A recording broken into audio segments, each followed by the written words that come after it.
네, 안녕하세요. 네이버 파워지식인 컴퓨터 사초의 최우성 강사입니다. 자, 이번에 해야 될 강의는 수식의 가장 처음 부분이죠. 네, 수식에 대한 개론을 설명을 좀 드리도록 하겠습니다. 수식에 대한 개론이라는 것은 이제 수식에 대해서 전반적으로 시작하기 전에 이런 것들이 약속이 있고, 그 다음에 수식의 종류에는 이제 어떤 것들이 있고, 그 다음에 수식의 채우기 핸들을 하는 방법, 이런 것들을 전반적으로 설명을 해주는 부분이라고 생각하시면 되겠습니다. 자, 첫 번째 강의는 이제 수식의 약속입니다. 수식을 할 때 저희가 기본적으로 지켜야 될 엑셀과의 약속이 있다. 그렇게 이해하시면 되고요. 처음에 지켜야 될 약속은 수식은 이퀄로 시작을 한다. 그렇게 좀 알아두시면 좋을 것 같습니다. 물론 플러스나 마이너스처럼 이렇게 시작을 해도 되지만 결국은 최종적으로 결과에는 이퀄이 붙기 때문에 이렇게 이퀄로 통일을 해서 가리키겠습니다. 자, 옆에 수식을 따라서 한번 해보시면 1 더하기 2 이런 식으로 해서 엔터를 치시면 된다는 거죠. 플러스 1 플러스 2 이렇게 하셔도 수식인데 궁극적으로는 결국은 이제 이 플러스가 는으로 바뀝니다. 그리고 는을 하신 다음에 마이너스 5 플러스 8 이렇게 하셔도 수식의 결과로 나옵니다. 자, 이런 형태가 있는데 그냥 플러스나 마이너스는 생략하고 이퀄로 통일하겠다. 자, 그리고 참고로요. 이퀄을 생략하고 이런 식이나 이런 식으로 입력을 하면 어떤 결과가 엑셀에서 나오냐. 이렇게 입력하시면 이건 엑셀에서 날짜 데이터로 처리를 해줍니다. 물론 당해년도가 붙고요. 이렇게. 자, 여기는 제가 이제 의도적으로 좀 표시를 해서 바꾼 거고요. 한번 보여드리겠습니다. 이렇게 하면은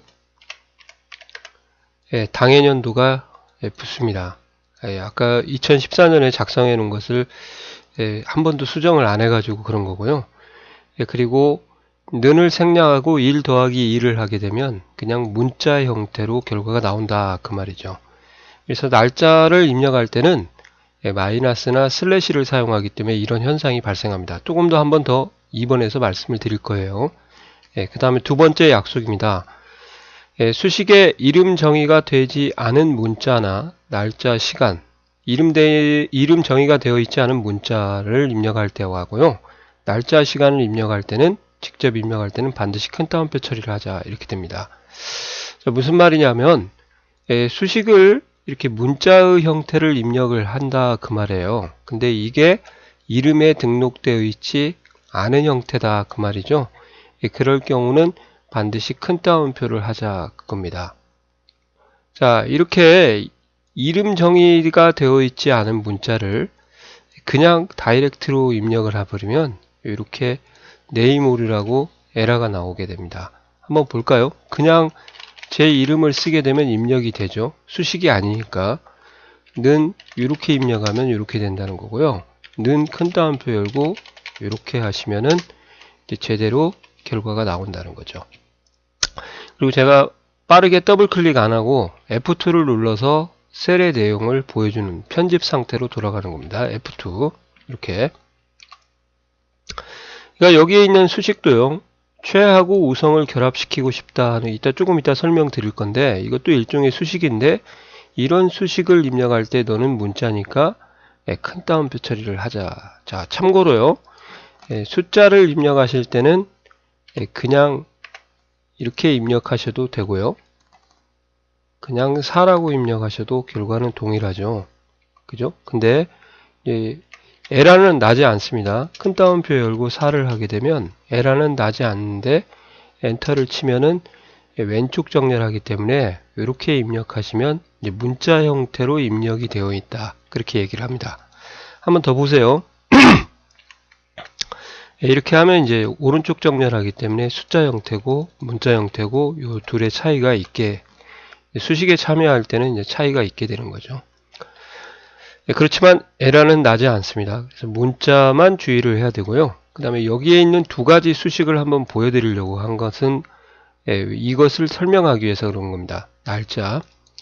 과연 이렇게 큰 따옴표를 입력했을 때 뭐가 나오냐? 그러면 이때는 나누기가 안 되고요.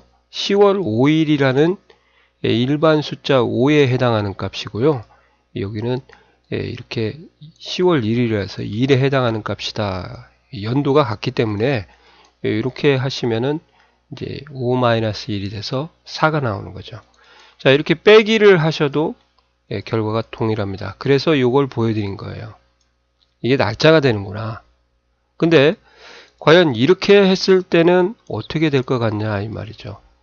이때는 연산자가 나누기 역할을 하기 때문에 10 나누기 5 빼기 10 나누기 1이 되는 거죠. 2-11에서 마이너스 8이 나오게 되는 겁니다. 그죠? 그러니까 큰 따옴표를 하느냐 안 하느냐에 따라서 이렇게 달라지게 되는 거고요. 이름을 수식에 사용할 때는 정의된 이름에는 큰 따옴표 처리를 하지 않는데, 그러나 이름 정의가 되어 있지 않은 문자, 즉 일반 문자는 반드시 큰 따옴표 처리를 하자. 이것을 꼭 좀 기억을 좀 해두시기 바랍니다. 네, 그 다음에 세 번째 약속은요. 셀 주소 대신에 위에서 언급한 거하고 똑같아요. 이름을 큰 따옴표 처리를 하지 않는 이름을 사용할 수가 있다. 이렇게 가능합니다. 네, 그래서 셀 주소 대신에 이름을 사용한다 그러면은 이 이름에 대한 것은 또 추가적으로 한번 말씀을 드릴 건데요. 수식의 이름 정의가 워낙 중요하기 때문에 이렇게 해서 더블 클릭해 보면 C28부터 C23까지가 더해지면은 이건 이름 정의가 안 된 상태, 그냥 일반 셀을 사용을 하는 상태고요. 그 다음에 여기에 보시면은 이제 문자를 썼는데 더블 클릭해 보면 파란색으로 나오거든요. 그럴 때도 결과가 나온다. 그러면 이건 문자가 아니고 이름이다. 그렇게 이해만 해주시기 바랍니다. 이름에 대한 것은 제가 별도로 또 말씀을 따로 드릴 겁니다. 강의가 있을 거예요. 그냥 지금은 셀 주소 대신에 이름을 사용할 수 있다. 그 정도만 알아두시면 됩니다. 자, 4번에서는 가능한 한 피연산자나 함수의 인수에는 값보다 셀 참조를 사용하자. 이렇게 제가 써놨습니다.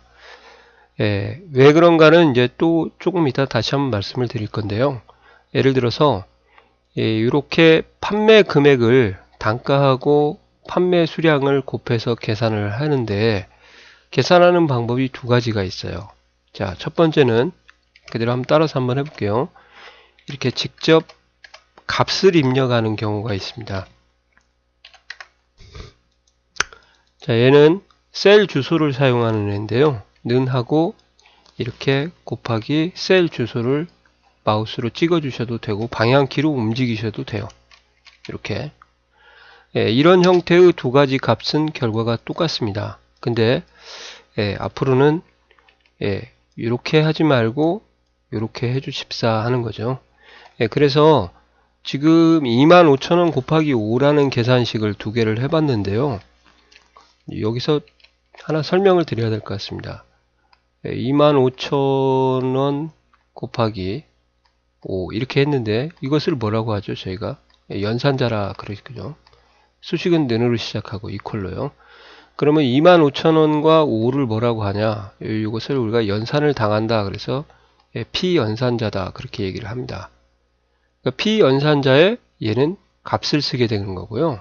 얘는 셀 주소를 사용한다. 그것을 우리가 유식하게 수식이 셀을 참조하는구나. 그렇게 얘기를 하는 거죠. 그래서 요것을 권장한다. 그 말입니다. 아시겠죠? 이해를 하셔야 됩니다. 왜 그런가는 다시 한번 알려드리고요. 여기서도 한번 보여드릴게요. 값을 사용하시면은 값은 변하지가 않거든요. 그러니까 매번 값을 따르게 입력을 하셔야 돼요. 500개의 데이터가. 그러니까 채우기 핸들을 할 때 오른쪽 하단 부분에서 얇은 십자가 됐을 때 쭉 긋게 되면 값은 변하지 않기 때문에 계산식이 적용이 안 되는데요. 셀 주소는 채우기 핸들을 하게 되면 셀 주소가 자동으로 변한다. 그래서 셀 주소를 사용하는 걸 권장한다. 이유는 다음에 또 한번 말씀을 드리겠습니다. 아시겠죠? 이렇게 하셔야 됩니다. 그 다음에 이제 5번인데 넘버링이 잘못됐네요. 자, 5번에서는 이제 수식이 입력된 셀에서는 기본적으로요.